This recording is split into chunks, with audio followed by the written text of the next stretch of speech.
तो जय हिंद साथियों, मैं आपका दोस्त लखन मौर्य आपका अपने ऑफिशियल यूट्यूब चैनल पर स्वागत करता हूं। तो दोस्तों, हमने पिछले वीडियो में प्रश्नवाली 1.1 और प्रश्नवाली 1.2 कंप्लीट कर ली थी। आज हम कक्षा 10वीं का अध्याय 2 लेंगे, जिसका नाम है बहुपद। देखो, आज एक ही वीडियो में हम प्रश्नवाली 2.1 कंप्लीट कर देंगे, परंतु प्रश्नवाली 2.1 में कुछ है नहीं ऐसा। इससे पहले आप ये समझो कि ये रही आपकी प्रश्नवाली 2.1। इससे पहले मैं बताना चाहता हूँ आपको बहुपद होते क्या है, ये समझो आप। इधर देखिए जरा, बहुपद।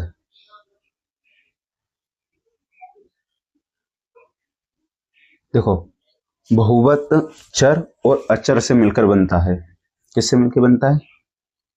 एक होता है चर और एक होता है अचर। अब चर और अचर क्या होते हैं? चर ऐसी संख्या जो कि मतलब मैं बोल सकता हूँ, जैसे ए बी सी डी ले लो, एक्स वाई जेड। जो एक्स वाई जेड जैसे होते हैं, जैसे एक्स ले लो, वाई ले लो, जेड ले लो, या आपको जब आप समीकरण सोल्व करोगे तो उसमें दिखाई देंगे। या एम एम कहीं जगह पे एम ज्यादा, कहीं पर एन, जो अल्फाबेट होते हैं वो सारे चर में आएंगे। और अचर, अचर में संख्याएं आएंगी जो पूर्ण संख्या होती है। जैसे कि मैंने एक ले लिया, दो ले लिया, 4 6 10, कुछ भी ऐसा ले लिया, 3 ले लिया। ये सारी जो संख्या है ये क्या कहलाएंगी? ये कहलाएंगी अचर। अब इनसे मिलके बनता है हमारा बहुपद। लेकिन बहुपद की पहचान कैसे की जाएगी? देखो, मैं लिखता हूं बहुपद की पहचान।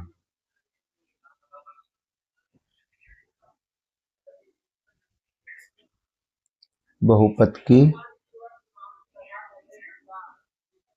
पहचान। देखो दोस्तों, बहुपद की पहचान अगर करनी है तो हम 3 बातों का ध्यान रखेंगे। पहली, उनमें जो पद होते हैं वो सीमित होने चाहिए। दूसरी, उनके जो गुणज होते हैं वो वास्तविक होने चाहिए। तीसरी, जो प्रत्येक चर की जो पूर्ण घात है, जो चर की जो घात है वो कैसे होनी चाहिए? पूर्ण होनी चाहिए। तो पहचान करने की तीन बातों का ध्यान रखना चाहिए। पहले क्या है? पहले कि जो उनके जो पद है कैसे होने चाहिए? पद कैसे होने चाहिए? सीमित होने चाहिए। अभी मैं समझाऊंगा इसका मतलब क्या है विथ एग्जाम्पल। दूसरा, पहले क्या? पद सीमित। दूसरा लिखो, गुणज वास्तविक होने चाहिए। कैसे होने चाहिए गुणज? गुणज वास्तविक होने चाहिए। तीसरी बात, तीसरी क्या बात है कि जो प्रत्येक चर की जो पूर्ण घात है वो कैसे होनी चाहिए?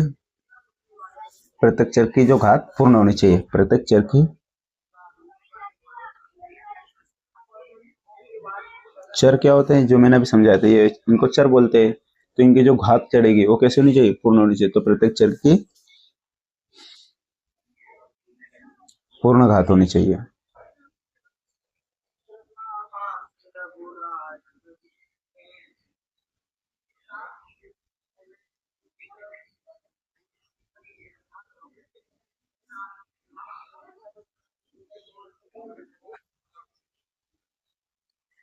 देखो, 3 बात को आप ध्यान समझो।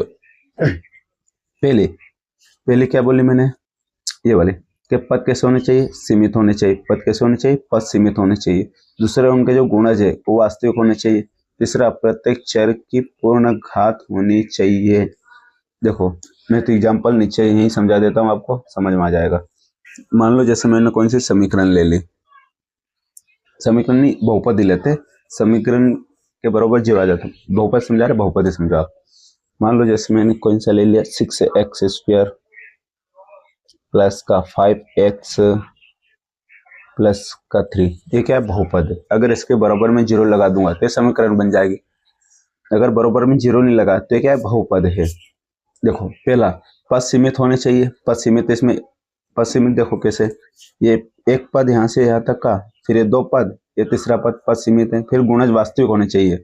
गुणज देखो, x² का गुणज क्या है? 6, x का 5, वो यहाँ पे कुछ नहीं, यहाँ पे 1 रहता है, उसका गुणज है 3। तो गुणज कैसे है? वास्तविक है।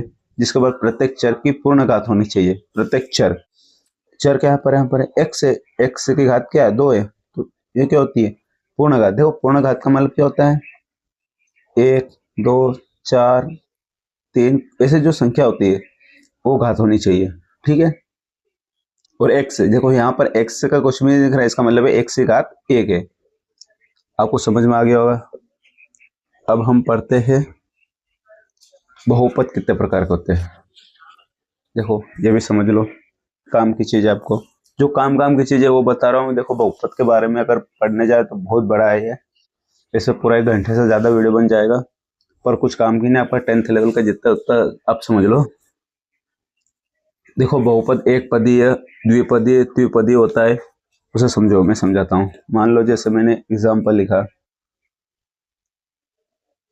जैसे कुछ बहुपद होते हैं, जैसे मैंने 3 लिख रहा हूँ मैं, जैसे मैंने लिखा 2x से लिखा, एक लिखा मैंने 5x² प्लस का कुछ भी लिख लेता हूँ 6 से लिख दिया।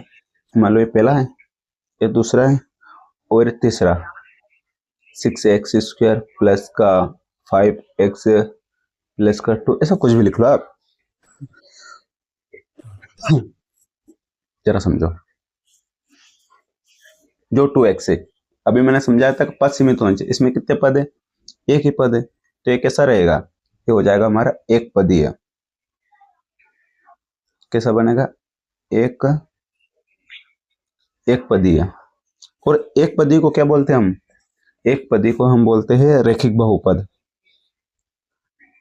एक, एक पदी को बोलते हैं रैखिक बहुपद।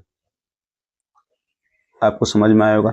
जो ये पूरा कितना है, एक पद है, एक पदी को क्या बोलेंगे हम, रेखी बहुपद। इसमें देखो, इसमें कितने पद है, एक पद और 2 पद है, कितने पद है, 2 पद, तो ये कैसा हो गया, ये हमारा हो गया द्विपदी। कैसा हो गया, द्विपदी। और द्विपदी को बोलेंगे हम द्विघात पदी। इसमें कितनी घात है, 2 घात है, यहाँ पर एक घात। देखो इसको एक पदी को एक पद है जिसके घात भी एक ही, इसलिए एक पदी और एक ही बहुपद बोलेंगे। अब इसमें समझो, यहाँ पे क्या दिया, 5x² प्लस 6 है, यहाँ पे 2 पद है, एक पद 2 पद, तो द्विपदी, और जिसकी घात भी 2 है तो द्विघात पदी है।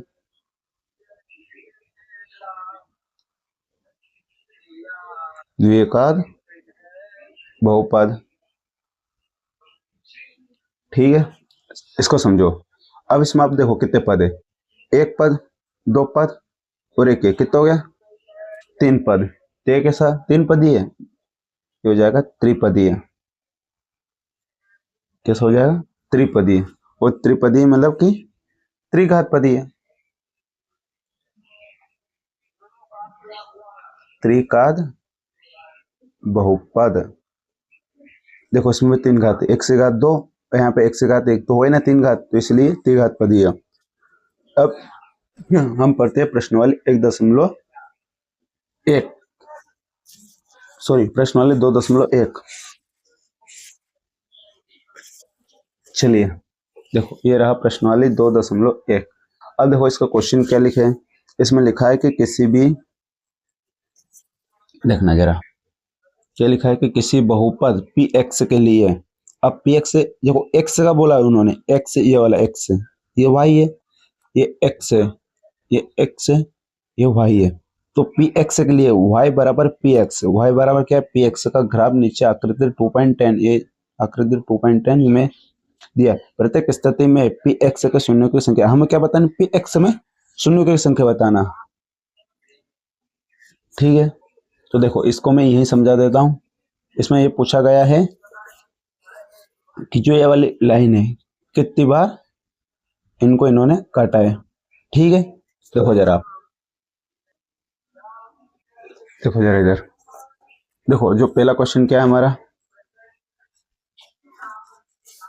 इसमें पूछा है कि क्या जो ये y दिया है, और ये क्या है, पी वाई सॉरी, और ये है पी एक्स में शून्य की संख्या, पी एक्स में शून्य की संख्या, ये जो सीधी रेखा समांतर रेखा है, क्या इस पे कोई टच हो रही है, नहीं, तो इसका क्या हो जाएगा, इसका आंसर रहेगा कोई शून्य नहीं है।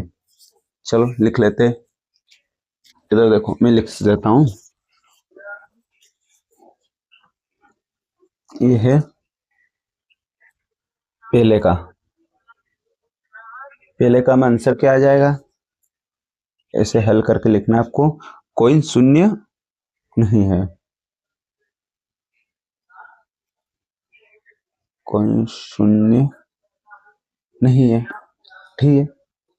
अब सेकंड का देखो, सेकंड के में देखो, ये दिख रहा होगा आपको, ये है हमारा पी एक्स, पी एक्स और ये पी वाई। अब देखो ये वाली रेखा ऐसे गई ऐसे गई ऐसे, कितनी बार टच हो रही, देखो एक बार यहाँ टच हो रही, और यहाँ पर 2 बार टच हो रही, पर हमें बताना कौन सा है, पी एक्स वाला बताना है।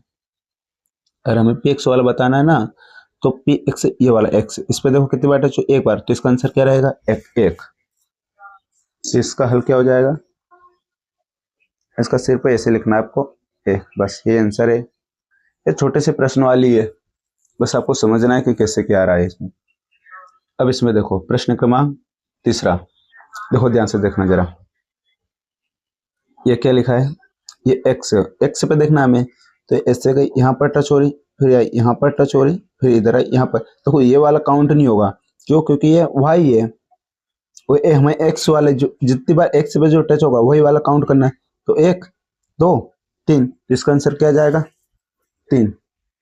तो हमारे जो सेकंड का आंसर है, पहले सीधा हो जाए, सॉरी, जो थर्ड का आंसर है वो क्या है, 3 है, हल 3 है, ठीक है।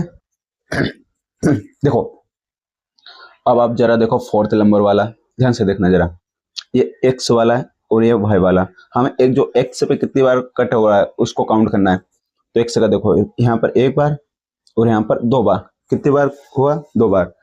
तो फोर्थ नंबर का आंसर क्या हो जाएगा, फोर्थ नंबर का हल होगा हमारा, कितनी बार हुआ था, 2 बार।